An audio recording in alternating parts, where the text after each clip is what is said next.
Sir sir என்னப்பா? இங்க ஒரு நிமிஷம் வாங்கல. என்ன? கொஞ்சம் கதவு திறந்து விட்டீங்கன்னா ரெஸ்ட் ரூம் போயிட்டு வந்துருவேன். மணி என்னாச்சு? 7 ஆச்சு. கொஞ்ச நேரம் வெயிட் பண்ணுப்பா. சப் இன்ஸ்பெக்டர் வரட்டும், அதுக்கு முன்னாடி திறந்து விட முடியாது. ரெஸ்ட் ரூம் போறதுக்கு எதுக்குங்க அவரு வரணும்? நீ சாதாரண அக்யூஸ்டா இருந்தா பரவாயில்ல, நீ மர்டர் கேஸ்ல வந்திருக்க, ஒன்னு அப்படிலாம் திறந்து விட முடியாதுப்பா. கொஞ்ச நேரம் வெயிட் பண்ணு, சப் இன்ஸ்பெக்டர் வந்துருவாரு. சரிங்க சார். கொஞ்சம் வெயிட் பண்ணு. என்ன வாயிட்டு? ஐயா பாத்ரூம் போகணும்னு சொல்றாரு. கூட்டிட்டு போயிட்டு வாயா. சரிங்க ஐயா. தனியா அனுப்பாத, தப்பிச்சு போயிட்டு போறான். தேடிட்டு இருக்க முடியாது. சரிங்க ஐயா. நீ கூட போ.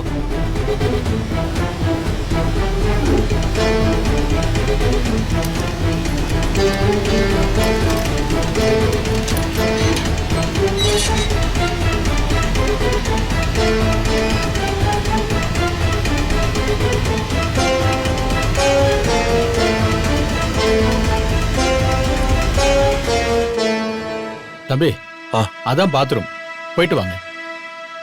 ம்.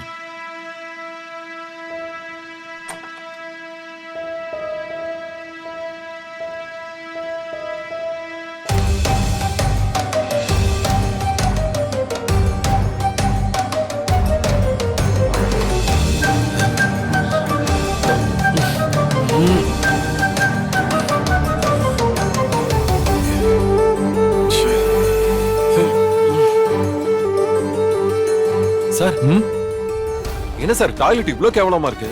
போலீஸ் ஸ்டேஷன் அப்படிதான்ப்பா இருக்கும். இப்படி இருந்தா லாக்அப்ல இருக்கிறவங்க எப்படி சார் போவாங்க? தலையெழுத்து, வேற என்ன செய்ய முடியும்?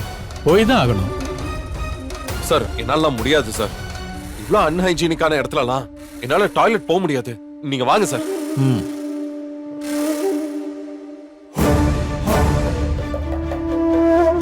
என்னவா தோற திரும்பி வந்துட்டாரு, போகலையாமா?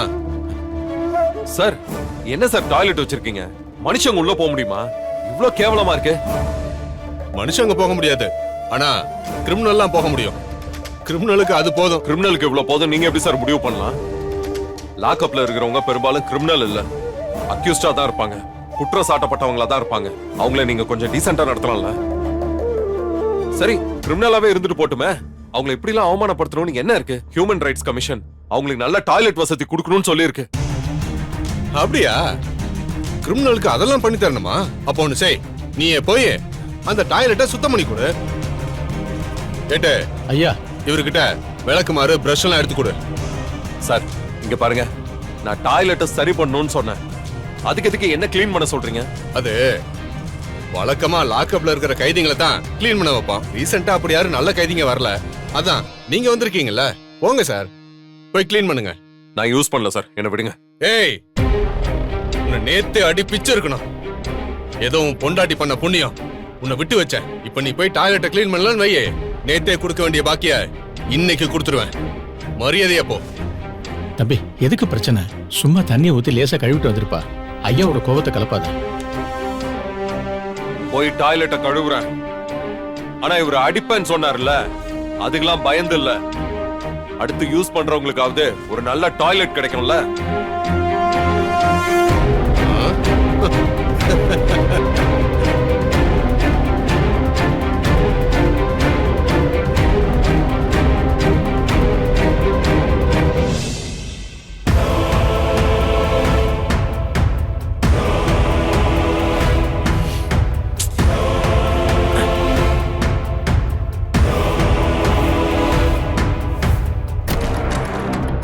சார், என் ஹஸ்பண்ட் எங்க சார்? உன் புருஷனுக்கு இங்க இருக்கிற டாய்லெட் நல்லா இல்லையா? பெரிய 5 ஸ்டார் ஹோட்டலே தங்குனவர் பாரு, ரொம்ப சலிச்சுக்கிட்டாரு. அதான் அவரே கழுவு சொல்லியிருக்கேன்.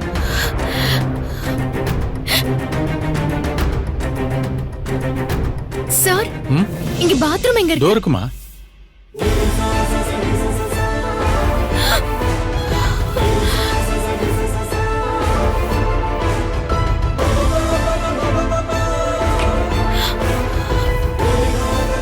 ஏங்க, என்னங்க நீங்க எதுக்கு இதெல்லாம் பண்ணிட்டு இருக்கீங்க?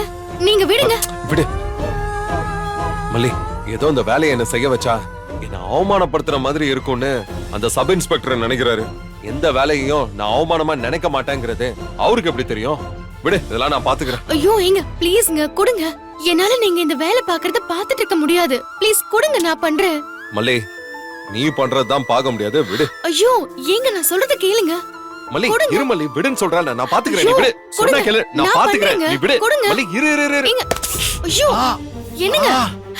ஐயோ என்னாச்சு? ஏங்க ஐயோ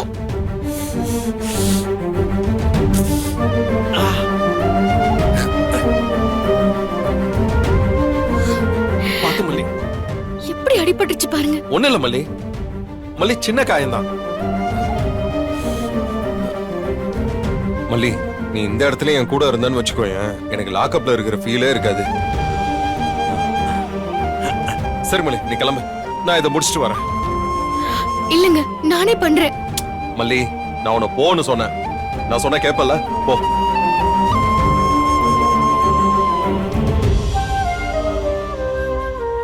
அம்மா அம்மா எங்கம்மா போற?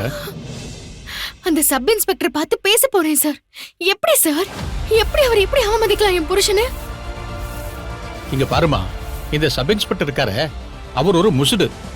அவர்கிட்ட நீ பேசி பிரயோஜனம் இல்லம்மா. அவரை விடு. இன்னைக்கு புதுசா ஒரு இன்ஸ்பெக்டர் வராங்க, லேடி இன்ஸ்பெக்டர். ரொம்ப நேர்மையானவங்க. நீ அவங்கள பார்த்து பேசுமா, உனக்கு நியாயம் கிடைக்குமா?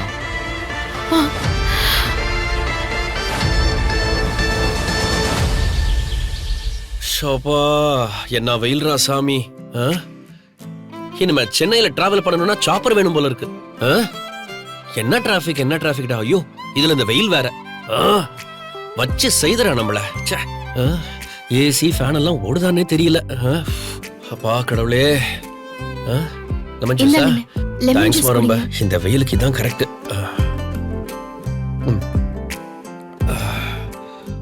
அப்பாடா.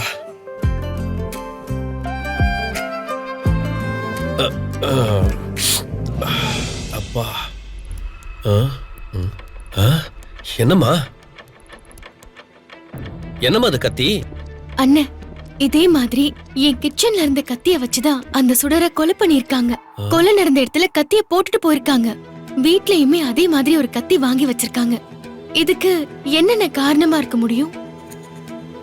நம்ம வீட்டுக்குள்ள வந்து போற யாரோ ஒருத்தர் தானே இந்த வேலையை பண்ணிருக்க முடியும். கண்டிப்பாமா, இதுல எந்த சந்தேகமும் இல்ல. வீட்டுக்குள்ள வந்துட்டு போறவங்க தான்.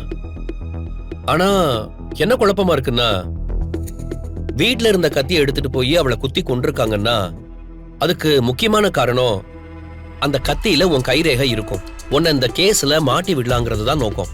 அதே மாதிரி ஒரு கத்தியை வாங்கி எதுக்கு இங்க வைக்கணும்? அதுக்கு என்ன காரணமா இருக்கும்? உடனடியா கத்தியை காணோன்னு நீ தேடக்கூடாதுங்கிறதுக்காக இப்படி பண்ணாங்களா?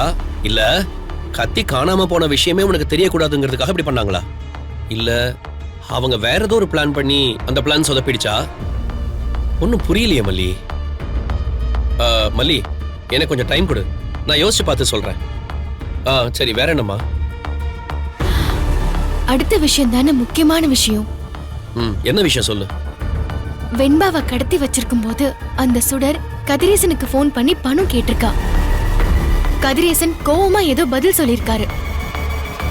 ஆனா அவ போன் பண்ண விஷயத்தையோ மிரட்டி பணம் கேட்ட விஷயத்தையோ அவர் இப்ப வரைக்கும் யார்கிட்டயுமே சொல்லல. இது கொஞ்சம் சந்தேகமா இருக்குன்னு. ஆமா இல்ல, விஜய் அவரை மிரட்டின விஷயத்த உடனே சொல்லிட்டாரு. அப்போ கதிரேசனும் அவரை மிரட்டின விஷயத்த உடனே சொல்லிருக்கணும்ல, ஏன் சொல்லல? எனக்கு என்ன தோணுதுன்னா, சுடர் பணம் கேட்டு மிரட்டின விஷயத்துல கோவமாகி அவர்தான் சுடரை கொன்னுட்டாருன்னு தோணுது. இந்த விஷயத்துக்காக அவளை கொலை பண்ற அளவுக்கு போவாரு? இத்தனை நாளா மகள்னு நினைச்சு நேசிச்ச மனுஷனால அப்படி திடீர்னு மாற முடியுமாமா? இல்லன்னு, அவர் அவன் மேல ரொம்ப தான் கோவமா இருக்காரு. அவளை பத்தி பேச்சு வரும்போதெல்லாம் நம்ப வச்சு கழுத்த அறுத்துட்டா, நம்ப வச்சு முதுகுல குத்திட்டா, இப்படிதானே சொல்றாரு. அன்னைக்கு கூட நாங்க பேசிட்டு இருக்கும் போது நிஷா சொன்னா, நான் இப்பவும் அவளை என் அக்காவா தான் நினைக்கிறேன், அவ இறந்து போனதுக்காக நான் அழுதேன்னு சொன்னா. ஆனா அவரு கொஞ்சம் கூட இறக்கமே இல்லாம, நான் அழல, அவ ஒரு துரோகி, துரோகம் பண்ணிட்டு போயிட்டா அப்படின்லாம் பேசினாரு. அவரோட கோவம் எனக்கே ஆச்சரியமா இருந்துச்சுன்னு. நீ சொல்றத வச்சு பார்த்தா அவருக்கு அவ மேல கோவம் இருக்கிற மாதிரி தான் தெரியுது. ஆனா அந்த கோவம் அவளை கத்தியால குத்தி கொல்ற அளவுக்கு போகுமா? அதுக்கப்புறம் மண்ணெண்ணை ஊத்தி எரிக்கிற அளவுக்கு போகுமா? இதுதான் என்னோட கேள்வி. அவ ஏமாத்தினது மட்டும் இல்லாம 50 லட்சம் ரூபாய் பணத்தையும் எடுத்துட்டு போயிருக்கானே, அது அவருக்கு கோவத்தை உண்டாக்கி இருக்கோம்ல. இப்ப சொன்னியே, இது கரெக்டான பாயிண்ட். அவர் வீடு புகுந்து பணத்தை எடுத்தத அவரால தாங்கிக்க முடியாம தான் இருந்திருக்கும். எப்ப பேசும்போதும் அந்த பணத்தை எடுத்தது மட்டும் யாருன்னு தெரியட்டும், அப்புறம் இருக்கு அவங்களுக்குன்னு சொல்லிட்டே தான் இருந்தாரு. ஆமாண்ணே, இன்ஸ்பெக்டர் கிட்ட கூட பணம் போனா போகட்டும், எடுத்த ஆளு யாருன்னு தெரியணும் தான் சொல்லிட்டு இருந்தாரு. மல்லி, நமக்கு தெரிஞ்சு அந்த சுடரை கொலை பண்றதுக்கு 3 பேருக்கு தான் நோக்கம் இருக்கு. ஒன்னு அந்த ரகு, அவங்க 2 பேருக்கு இடையில பணத்தை பிரிச்சுக்கிறதுல அவங்களுக்குள்ள தகராறு வந்திருக்கலாம். இன்னொன்னு, அவ கூட இருந்த யாராவது தான் அந்த பணத்துக்காக அவளை கொலை பண்ணிருக்காங்க. 3வது இந்த கதிரேசன். அந்த 2 பேரையும் நம்மளால நெருங்க முடியாது, ஆனா இந்த கதிரேசனை நம்மளால நெருங்க முடியும். எனக்கு கொஞ்சம் டைம் கொடு, நான் அவர்கிட்ட பேசி பாக்குறேன். அண்ணே, அவருக்கு சந்தேகம் வந்துடக்கூடாதுன்னு. அதெல்லாம் நான் பாத்துக்கிறேம்மா, நைஸா ஏதாவது போட்டு வாங்குறேன்.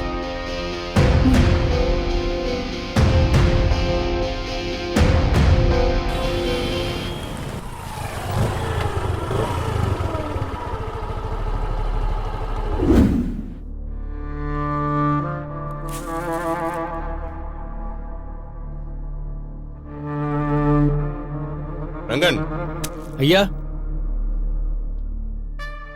ஸ்டேஷன்ல நல்லா க்ளீன் பண்ணிட்டீங்களா? பிரமாதமா பண்ணிட்டோம் ஐயா. ஆமையா, அவங்க ஸ்டேஷன் நீட்டா இல்லைன்னா ரொம்ப கோவப்படுவாங்களாம். ஐயா, வழக்கமா புது இன்ஸ்பெக்டர் வந்தா ஸ்டேஷனையே டெக்கரேட் பண்ணுவோம்.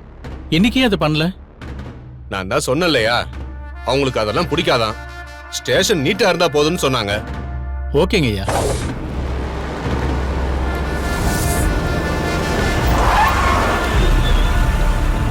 யோ, இன்ஸ்பெக்டர் வந்துட்டாங்க.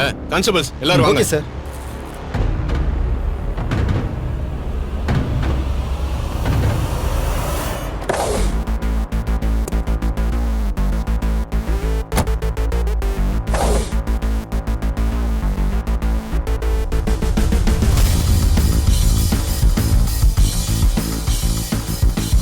Madam. Madam. Ma'am, good morning madam. Welcome madam. என்ன இது? Okay madam. இதெல்லாம் எனக்கு பிடிக்காதுன்னு மொத்த டிபார்ட்மெண்ட்டுக்கும் தெரியுமே. மேடம், வழக்கமா நாங்க மேலதாளம்லாம் வச்சு வரவேற்பு கொடுப்போம். உங்களுக்கு அதெல்லாம் பிடிக்காதுன்னு தான் சிம்பிளா பொக்கையோட நிறுத்திட்டேன் மேடம். மேலும் தலையெல்லாம் வச்சு ரிசீவ் பண்ணுவீங்களா? அப்போ அவ்வளவு வசூல் ஆகுதா இங்க? ஐ மீன், அவ்வளவு வசூல் பண்றீங்க? சேச்சே, இல்ல மேடம். இங்க கை காசை போட்டு தான் பொக்கேவே வாங்கணும். கை காசு போட்டீங்களா? ஆமா மேடம். கை காசு போட்டீங்களா இல்ல பொக்கே கடைக்காரர மிரட்டி வாங்கிட்டு வந்தீங்களா? சேச்சே, நாம யாரையும் மிரட்ட மாட்டோம் மேடம். நம்ம ஸ்டேஷன்ல யாருக்குமே அந்த பழக்கமே கிடையாது. அப்படியா?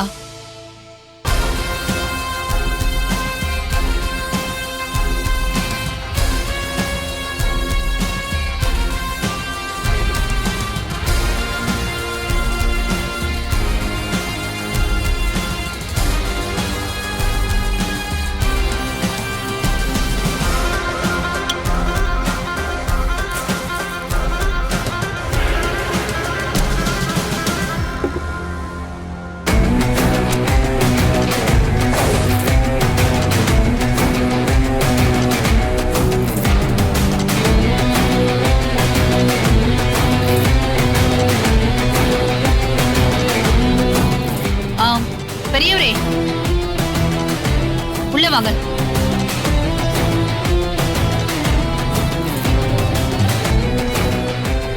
வணக்கம். வணக்கம், உட்காருங்க ஐயா.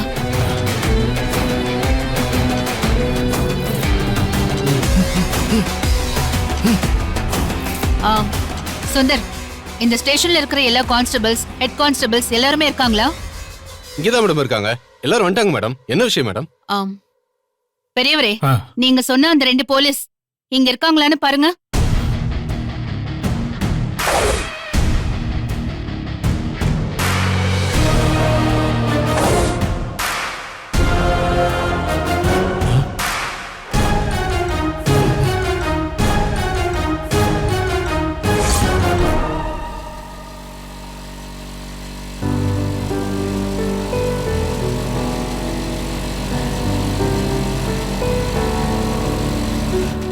பெரியவரே, வண்டி நிறுத்துங்க. என்னம்மா, லிஃப்ட் கேக்குறியா? இந்த வண்டிக்கெல்லாம் அவ்வளவு சக்தி இல்லம்மா, டபுள்ஸ் எல்லாம் போகாதுமா. பெரியவரே, உங்களை லிஃப்ட் கேட்கறதுக்காக நிறுத்தல. என்ன வண்டியில லைட்டும் இல்ல ஒண்ணும் இல்ல, ராத்திரி நேரத்துல இதை ஓட்டிட்டு வரீங்க? ஏமா, என் காலமே முடிய போகுது. இதுல என் வண்டியில லைட் எரிஞ்சா என்ன, இல்லாட்டி என்ன? ஏற்கனவே நான் ரொம்ப நொந்து போயிருக்கேன்.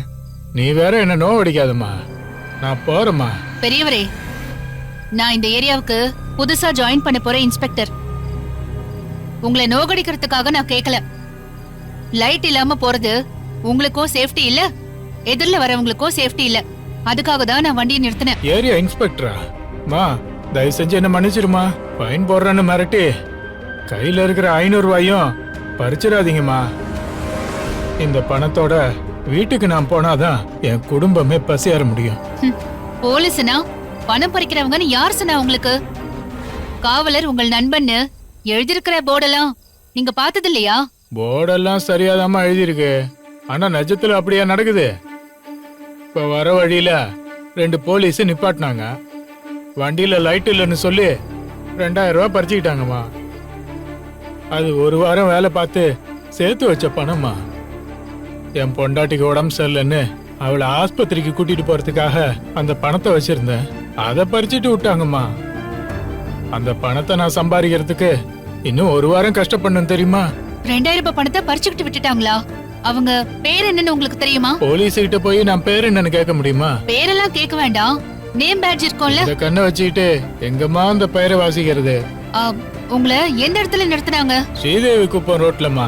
சரி, நாளைக்கு காலையில 10 மணிக்கு போலீஸ் ஸ்டேஷனுக்கு வாங்க. அம்மா, எதுக்குமா அங்க வர சொல்றீங்க? உங்க பணம் பறிப்போச்சுல, அத நான் வாங்கி தரேன், நீங்க வாங்க. எதுக்குமா போலீஸ் கிட்ட பிரச்சனை?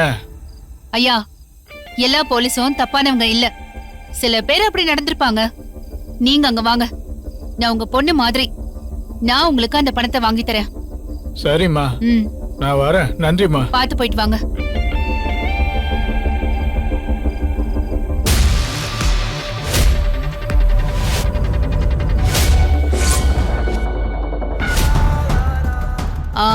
என்ன பெரியவரே, கண்ணை நோண்டிடுவேன், உங்களை கொன்னு போட்டுருவேன்னு ஏதாச்சும் மிரட்டுறாங்களா? நீங்க எதுக்கும் பயப்பட வேண்டாம். உங்களை மிரட்டி பணம் பறிச்சவங்க இங்க இருக்காங்களா? ஆமாம்மா, இருக்கிறாங்கம்மா. அது யாருன்னு சொல்லுங்க, நான் பாத்துக்கிறேன்.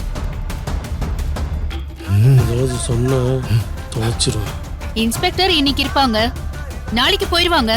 நாங்க தான் இங்க எப்பவும் இருப்போம். உன்னை தொலைச்சிருவோன்னு யாராச்சும் சொல்றாங்களா? அவங்க வேலையிலே இல்லாதபடி நான் பண்ணிடுறேன். நீங்க தைரியமா சொல்லுங்க பெரியவரே. சொல்லிடாதியோ. உங்களை தெய்வமா நினைச்சு கும்பிடுறேன்னு சொல்லுவாங்களே, அதுக்கெல்லாம் மயங்கிடாதீங்க. தேளி எப்பவுமே தேளாதான் இருக்கும், கொட்டுறதுதான் அதோட குணம். நீங்க தைரியமா சொல்லுங்க பெரியவரே. பணத்தை திரும்ப தர போயிரியா? போயா போயா போயா. உங்க பணத்தெல்லாம் திருப்பி தந்துறேன்னு சொல்லுவாங்களே. ஆமாங்கம்மா. என்னையா பண்ணி தொலைச்சிருக்கீங்க? இப்போ நீங்களே சொல்றீங்களா, இல்ல நானே உங்களை கண்டுபிடிக்கவா? இவங்க 2 பேரும் தான் அம்மா பணத்தை பறிச்சாங்க. மேடம், எங்களை மன்னிச்சிருங்க மேடம். மாசம் கிடைச்சிங்க மேடம். கையில பணம் இல்லாம இருந்துச்சு மேடம். சின்னதா டீ செலவுக்கு பணம் வாங்கிட்டேன் மேடம். டீ செலவுக்கா வாங்குனீங்க? உங்க பர்ஸ் எடுங்க. எடுங்கன்னு சொல்றேன்ல.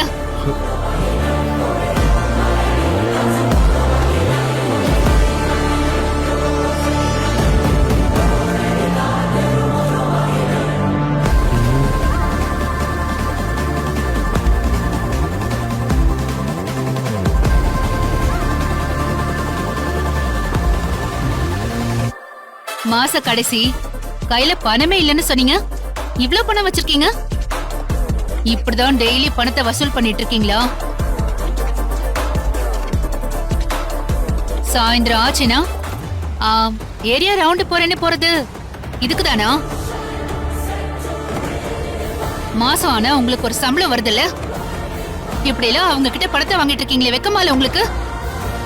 உங்களை மாதிரி ஒருத்தர் 2 பேர் இப்படி இருக்கிறதுனாலதான் ஒட்டுமொத்த டிபார்ட்மெண்ட்டுக்கே கெட்ட பேரு. இங்க பாருங்க, இதுக்கு முன்னாடி நீங்க எப்படியோ எனக்கு தெரியாது. நான் இந்த ஸ்டேஷனுக்கு பொறுப்புக்கு வந்திருக்கேன். யாராவது இப்படி நடந்தீங்கன்னு தெரிஞ்சது உடனே சஸ்பெண்ட் பண்ணிடுவேன். அது மட்டும் இல்ல, யாரு என்னெல்லாம் நான் பார்க்கவே மாட்டேன். லாடம் கட்டிடுவேன். ஜாக்கிரதை.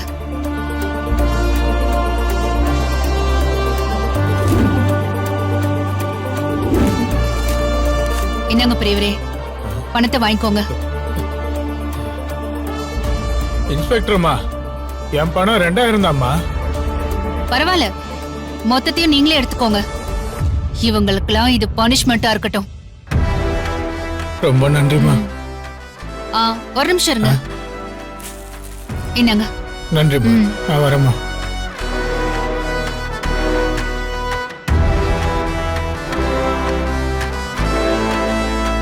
இங்க பாருங்க, மக்கள் இந்த காக்கி சட்டை மேல பெரிய மரியாதை வச்சிருக்காங்க. சில்லறத்தனமா வேலை செஞ்சு அதை கெடுத்துறாதீங்க. புரியுதா? சரிங்க மேடம், இனிமே கவனமா இருக்கோம் மேடம். போய் வேலையை பாருங்க. சரிங்க madam. Okay madam. Constables, purse எடுத்துக்கோங்க. Thank you madam.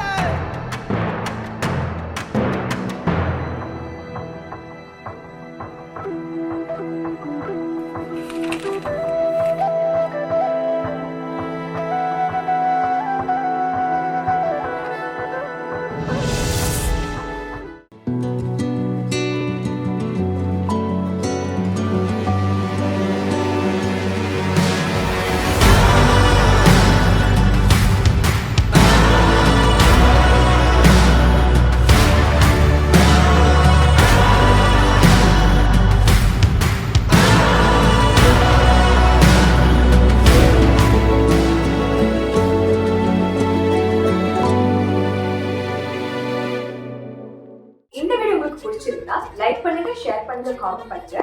மறக்காம சரிகமா டிவி ஷோஸ் தமிழுக்கு சப்ஸ்கிரைப் பண்ணுங்க.